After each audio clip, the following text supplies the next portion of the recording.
Open channel flow. আজকে আমরা একটা নতুন চ্যাপ্টার দেখব, চ্যাপ্টার 6, এর নাম হচ্ছে গ্র্যাজুয়ালি ভ্যারিড ফ্লো। এটাকে আমরা শর্টকাট GVF বলে পরিচিত করে থাকি, গ্র্যাজুয়ালি ভ্যারিড ফ্লো। ফার্স্ট প্রশ্ন আসছে, সেটা হচ্ছে define gradually varied flow when the water depth flow velocity vary gradually along the channel length is called gradually varied flow। মানে বলতেছে আমরা যদি কোনো একটা ফ্লো গ্র্যাজুয়ালি তার ডেপথ অথবা ভেলোসিটি ভ্যারি করে, হঠাৎ করে ধুম করে না, গ্র্যাজুয়ালি যদি ভ্যারি করে সেটাকে আমরা বলবো গ্র্যাজুয়ালি ভ্যারিড ফ্লো। একটা প্রশ্ন আছে, সেটা হচ্ছে why frictional losses must be include in analysis of gradual varied flow.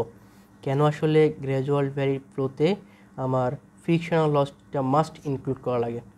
Frictional loss are crucial because they account for the energy loss. আসলে ক্রুশিয়াল, কারণ যে এনার্জিটা লস হবে সেটা আমার হিসাব করা লাগবে, যে কতটুকু এনার্জি লস হয়েছে এটা আমার হিসাবে রাখতে হবে। Due to resistance offered by the channel boundary. এই যে চ্যানেলের বাউন্ডারি আছে, এই বাউন্ডারিতে যে ফ্রিকশনাল যেই ফোর্সটা আমার যে লসটা হয়েছে সেটা আমাকে অবশ্যই হিসাবে রাখতে হবে অ্যাজ ওয়াটার ফ্লো হওয়ার পরে।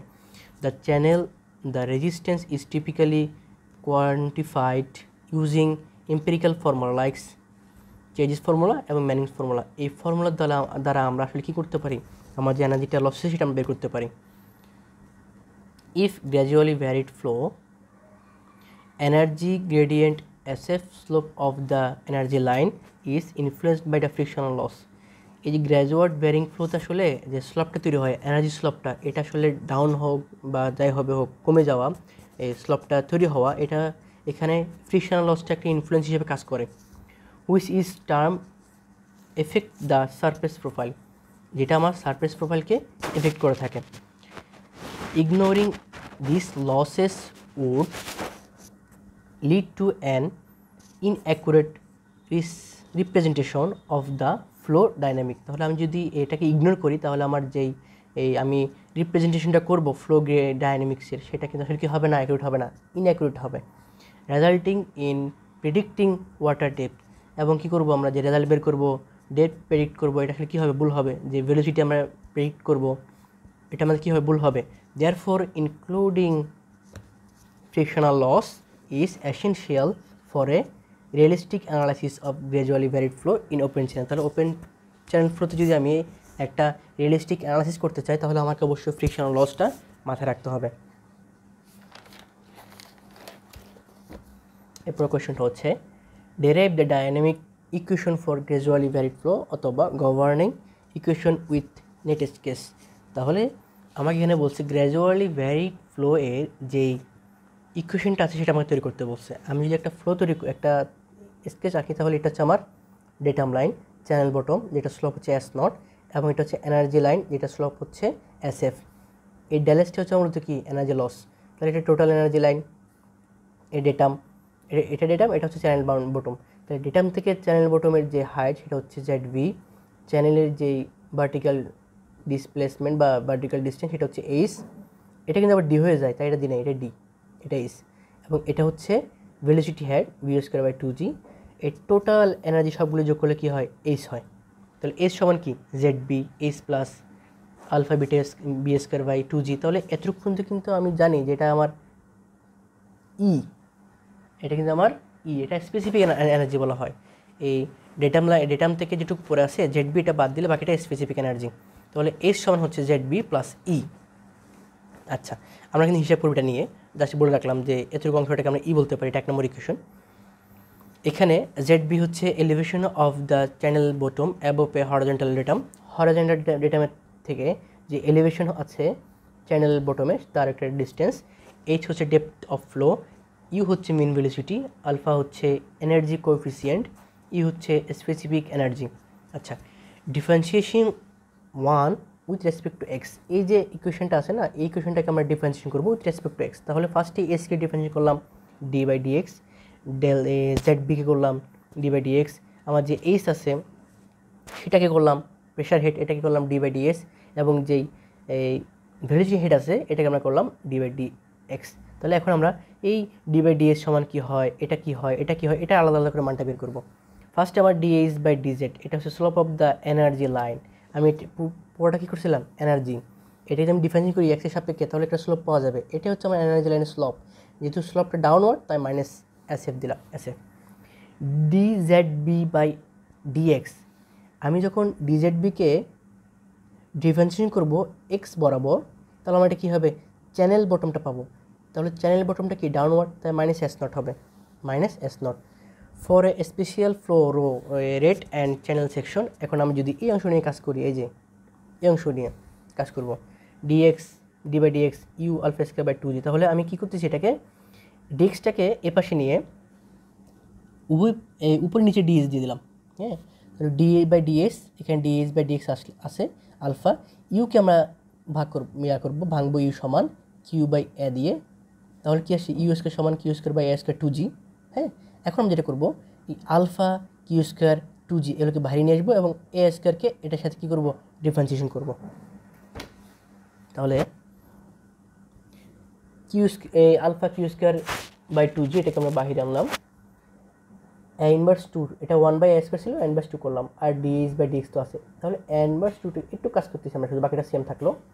এ ইনভার্স 2 এটাকে আমরা যদি ডিফারেন্সিয়েট করি তাহলে -2 এর সামনে আসবে, এ -3 হবে, কারণ -1 হয় আবার। তাহলে এটাকে আমরা আবার কী করবো, আবার ডিফারেন্সিয়েট করবো এই এর সাপেক্ষে, কার সাপেক্ষে, এক্সের সাপেক্ষে, সরি আমরা এটাকে করবো ডি এইচ এর সাপেক্ষে। আচ্ছা, এখন এ কিউব তো -2, এখানে 2 কাটাকাটি গেল, মাইনাস বাইরে চলে আসলো, এ কিউব যেহেতু ইনভার্স আছে নিচে এ কিউব লিখলাম, তাহলে q alpha square by g i cube, minus তো আছেই, d a by d h সমান বি, এটা আমরা আগে থেকে জানি, এটা আশা করি দেখানো লাগবে না, এবং ডিএস বাই ডিএক্স আমাদের হুবহু নিচে চলে আসলো। এখন আমরা এই Q by A, Q square by A স্কয়ারকে লিখতে পারি, ইউ স্কয়ার লিখতে পারি, কিউ স্কয়ার বাই এ স্কয়ারকে আমরা ডাইরেক্টলি ইউ স্কয়ার লিখতে পারি। আচ্ছা, এখানে নিচে কী আছে, এ আছে, এই বিটাকে নিচে লিখলে 1/b হবে, তাহলে এ বাই বি হবে, এ বাই বি সমান কি ডি, এ বাই বি সমান ডি, আর ডিএস বাই ডিএক্স তো আছে। এখন এটা কি, alpha u square by g d, এটা কিন্তু আমার ফ্রাউড নাম্বারের ফর্মুলা, তাহলে এখানে লিখতে পারি মাইনাস এফ আর স্কয়ার। তাহলে এতটুকু হচ্ছে আমার কার মান, এতটুকু হচ্ছে আমার এই অংশটুকুর মান, d x by alpha u square by 2g। এখন 1 নম্বর ইকুয়েশন আমি বসা দিলাম, 1 নম্বর ইকুয়েশনে আমার যেই ডি এইচ বাই ডিএক্স ছিল, মাইনাস এস বসালাম, d z b by d x ছিল, মাইনাস এস বসালাম, ডিএস বাই ডিএক্স হুবু রাখলাম, মাইনাস এটা বসালাম। এখন আমি যেটা করতেছি, এই এস নটটাকে পাশে নিলাম, তাহলে কী হবে, S into S minus S F. এখান থেকে আমি ডিএস বাই ডিএক্স কমন নিলে যেটা আসে 1 মাইনাস এফ আর স্কয়ার, এই 1 মাইনাস এফ আর স্কয়ারকে পাশে পাঠা দিলে ডিএস বাই ডিএক্স সমান আছে s not by S F by 1 minus f r square. তাহলে এই এফ আর স্কয়ার এটাই হচ্ছে আমার differentiation equation for static gradual varied flow, এটা আমার ইকুয়েশন। এখন ওই ইকুয়েশনের উপর বেস করে আমার কিছু প্রমাণ আসতে পারে, সেটা হচ্ছে derive the dynamic equation of gradually varied flow, hence show that it can be expressed in the term s dy by dx সমান s naught into 1 minus k n by k whole square 1 minus z c by z whole square, এটা একটা formula আসতে পারে প্রমাণে। আরটা আসতে পারে dy by dx S nought, এই কে এন এর পরিবর্তে জাস্ট এইচ এক্স হলো, কে এর পরিবর্তে এইচ হলো, এই 2টা এন হয়েছে, নিচে জেড সির পরিবর্তে এইচ সি হয়েছে, জেডের পরিবর্তে এইচ, আর এই 2টা হয়ে গেছে এম। এবং 3 নম্বর যে প্রমাণ, এটাকে আমরা আবার অনেক সময় বেলাঙ্গার ইকুয়েশনও বলি, যেটা dy by dx S nought, এই এইচ এক্স ঠিক আছে, এইচ ঠিক আছে, জাস্ট এন এর পরিবর্তে হয়েছে 3, এম এর পরিবর্তে হয়েছে 3, আমি এটা প্রমাণ করবো। তাহলে ফার্স্টে part 1, the section factor Z and the section factor for critical flow Z C computed can be express. তাহলে জেড সমান কী হবে, root over D, just normal Z, এবং ক্রিটিক্যালের জন্য জেডটা কি, কিউ সমান root over G by alpha. তাহলে আমি এখন এই জি সি বাই জেড করবো এবং স্কোয়ার করবো, তাহলে কী আসতেছে আমার Q by A square, Q square by A square G D আসতেছে, প্রত্যেকটা এটা স্কোয়ার চলে যাবে, রুট চলে যাবে, এটা স্কোয়ার হবে, এটা স্কোয়ার হবে, রুট চলে যাবে, তাহলে এটা আসে।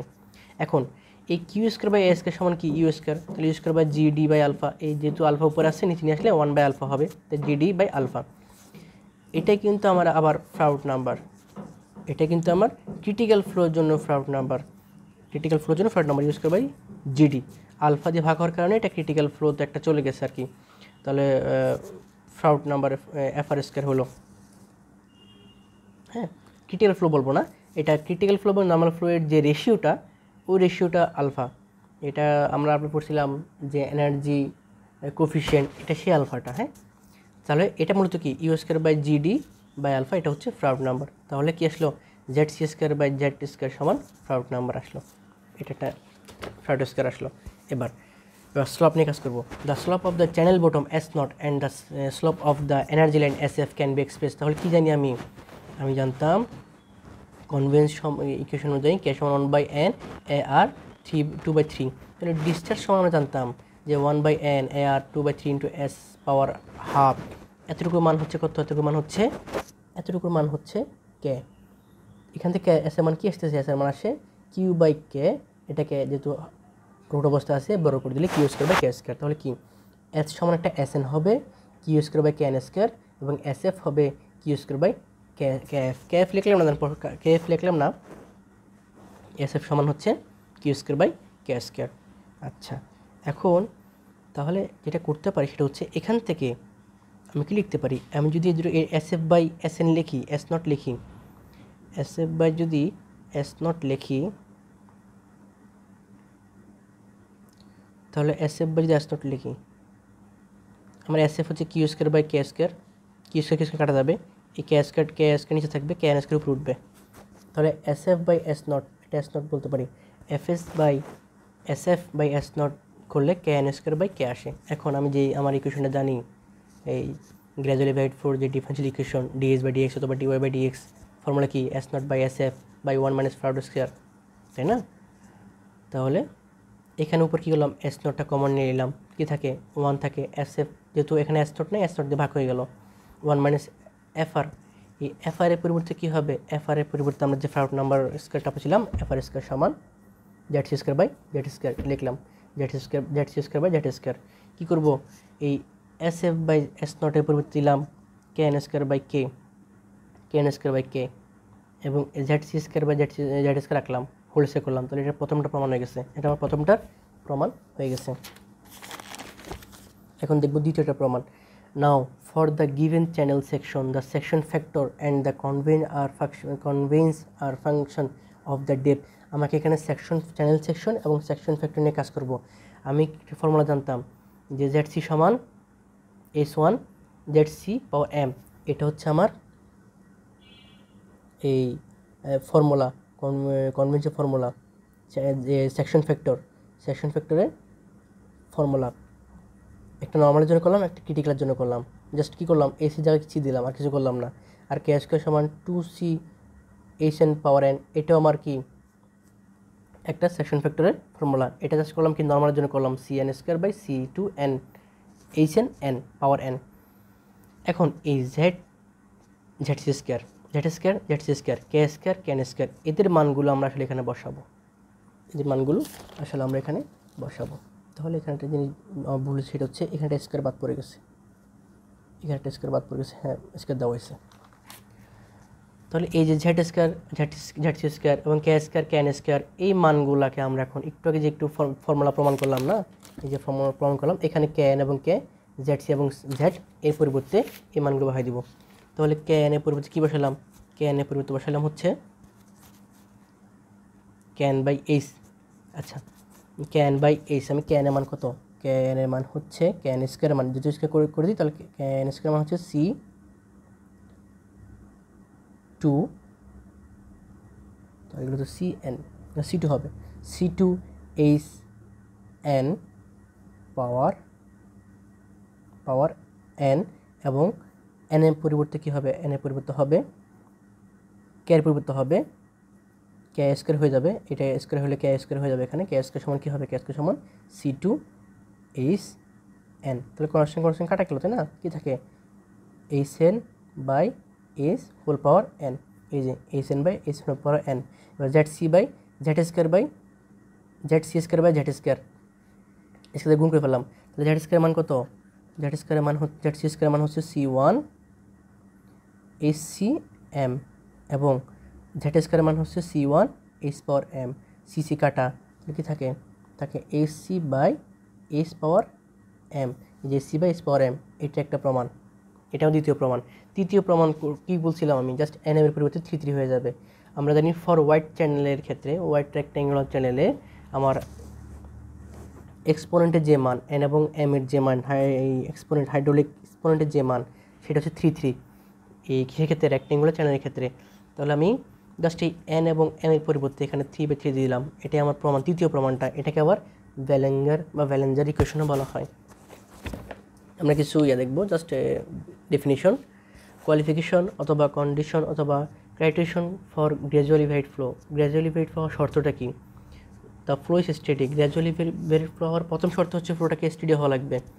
The discharge is constant with time, আমার ডিসচার্জ সেম হওয়া লাগবে। The depth is change gradually with distance. তারপর এমন কি বলছে, আমার ডিসচার্জটা হবে কনস্ট্যান্ট, মানে ডিসচার্জে কোনো পরিবর্তন হবে না, টাইমের সাপেক্ষে কোনো পরিবর্তন হবে না। এবং বলে দিছে আমার যে ঢাল হবে অথবা depth of the change gradually D S by D X, তার মানে এই যে ঢালটা হবে, ঢালটা একটু বড় হওয়া লাগবে, এটা গ্র্যাজুয়ালি হওয়া লাগবে। হ্যাঁ, এটা ওই চেঞ্জ গ্র্যাজুয়ালি অনেক লম্বা হওয়া, ঢালটা অনেক লম্বা হওয়া লাগবে, যার ফলে আমার ফ্লোটা যেন জিবিএফ বা গ্র্যাজুয়াল ভ্যারিড ফ্লো হয়। আরটা হচ্ছে the streamline are practically parallel, এবং স্ট্রিমলাইন যেগুলো হবে সেগুলো হচ্ছে প্র্যাকটিক্যালি প্যারালেল হবে, এবং hydrostatic distribution of pressure prevails বা সঞ্চার হবে ওভার দ্য চ্যানেল সেকশন বরাবর আমার কী হবে, হাইড্রোলিক প্রেশারটা সঞ্চালন করা হবে। এখন ব্যাকওয়াটার কার্ভ, দুটো টপিক জানা লাগবে, একটা হচ্ছে ব্যাকওয়াটার কার্ভ, একটা হচ্ছে draw down curve. Backwater curve, the water surface or profile represent A Backwater curve when the depth of flow increase. Flow depth যখন বাড়বে, ডেটালাম থেকে যে ডেপথ বাড়তেছে, ফ্লো ডেপথ যখন বাড়বে তখন ব্যাকওয়ার্ড কার্ভ হবে। কার্ভটা কীরকম হবে, এই যে ব্যাকওয়াটার কার্ভ হবে। হ্যাঁ, in the direction of flow বরাবর কী হবে, যদি ডেপথ বাড়ে তাহলে আমার ব্যাকওয়াটার কার্ভটা তৈরি হবে। এই ব্যাকওয়াটার কার্ভের ডিএস বাই ডিএক্স হবে 0 চেয়ে বড়ো। এই যে ঢালটা কত কি, এই ঢালটা কিন্তু 0 চেয়ে অনেক বড়, পজিটিভ, তাই না, 0 চেয়ে বড়। এবার draw down curve, the water surface curve or profile represent a draw down curve when the depth of flow decrease. ফ্লোটা কী করতেছে, এখন ফ্লোটা ডিক্রিজ করতেছে, এই ডেটাম লাইন থেকে ফ্লো ডেপথটা কী করতেছে, কমে যাচ্ছে, যার ফলে আমার যেই এই কার্ভ তৈরি হচ্ছে সেটা হচ্ছে কি এ বরাবর ডাউন বরাবর হচ্ছে, ড্র ডাউন কার্ভ হচ্ছে, তাই না। এবং এই যে তার স্লপটা, ঢালটা কি হচ্ছে, 0 চেয়ে ছোটো হচ্ছে, নেগেটিভ হচ্ছে, ঢালটা কী হচ্ছে, নেগেটিভ হচ্ছে। এই যে ডিএস বাই ডিএক্স সমান কি 0 চেয়ে ছোটো, তার মানে নেগেটিভ। এখন দেখি আমি একটা জিনিস, যে একটা ফ্লো একদম সোজা চলে যায়, তার যেই ফ্লো কার্ভটা সেটা সমান ডিএস বাই ডিএক্স সমান 0, এটাকে বলবো না কি ইউনিফর্ম ফ্লো। যদি কোনো কিছু বাধা পেয়ে উপর দিয়ে উঠে চলে যায়, যেটা আমাদের সুইচ গেটে হয়, উপর দিকে চলে গেলে হবে কি ব্যাকওয়াটার কার্ভে ডিএস বাই ডিএক্স হবে 0 চেয়ে বড়ো, এই ঢালটা হবে 0 চেয়ে বড়ো। এখন যদি আবার নিচে নেমে যায়, কোনো ঢালো কিছু পাইতেছে, নিচে নেমে গেল, তাহলে সেটা হবে কি ড্র ডাউন কার্ভে আমার ঢালটা হবে কি নেগেটিভ, ডিএস বাই ডিএক্স সমান কি নেগেটিভ। তাহলে এটা হচ্ছে আমরা এত পর্যন্ত হচ্ছে আমার গ্র্যাজুয়ালি ভ্যারিড ফ্লো এই ক্লাসটা। এরপরে ক্লাস আরও আমরা দেখব কী আছে সেগুলো।